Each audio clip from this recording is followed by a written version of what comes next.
Next question, the member for London West. Thank you, Speaker. My question is to the Premier.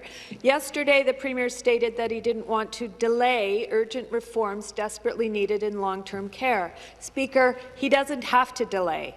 The personal support workers who care for our loved ones deserve better wages, and not just during the pandemic.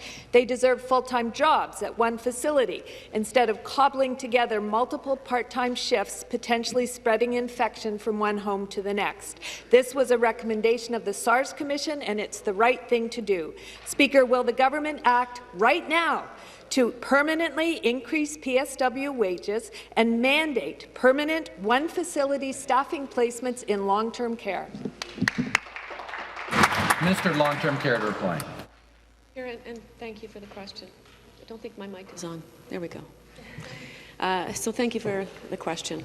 Looking at the elements of neglect over the last 15 years, couple decades, our government was actively working on finding those solutions. Staffing was part of that. When COVID hit, we've taken even more measures, introducing the pandemic pay to which you refer. Our intent is to address with our expert panel the staffing issues that have been long neglected and that we need to address on an urgent basis. Their work is ongoing, and I will value their informed input. Looking at the pandemic pay, we understand the gaps that are existing in long-term care and other sectors. We need to attract people to long-term care. There are many reasons why that gap exists and why there is a lack of staff, and all of that will be addressed. Thank you. The supplementary question, the member for Nickel Belt. To the Premier, there are other reforms that the government could implement today. One that is very close to my heart is a minimum standard of 4 hours of hands-on care. It would make such a huge difference to the quality of care to our loved ones in long-term care. The Premier does not have to wait to enact this. We are ready, willing and able today to work with the government to expedite and pass Bill 13, the Time to Care Act, and make a minimum standard of 4 hours of hands-on care a reality today, this afternoon. We can let our long-term care hero know that we have their backs and that these needed change will be made permanent.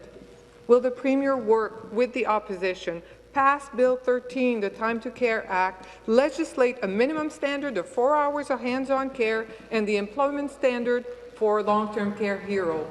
Premier, we could do this today. Will you do this with us? Minister of Long-Term Care. Thank you, Speaker, and thank you for your question.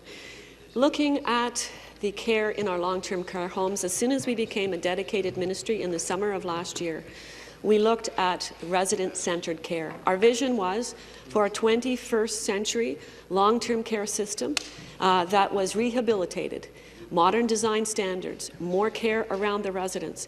And this is something that we're addressing and have been addressing to make care more resident-centred. And that means looking at ways that care is provided in the home, looking at ways new models like the butterfly model can enhance the support for our residents and make the work for staff meaningful and purposeful in a different way. And so that work is already underway. Looking at red tape reduction, looking at the highly regulated sector that long-term care is, and how we create the environment whereby we can have staff more interacting with residents, providing that direct care. This is ongoing, and we will continue to work on this.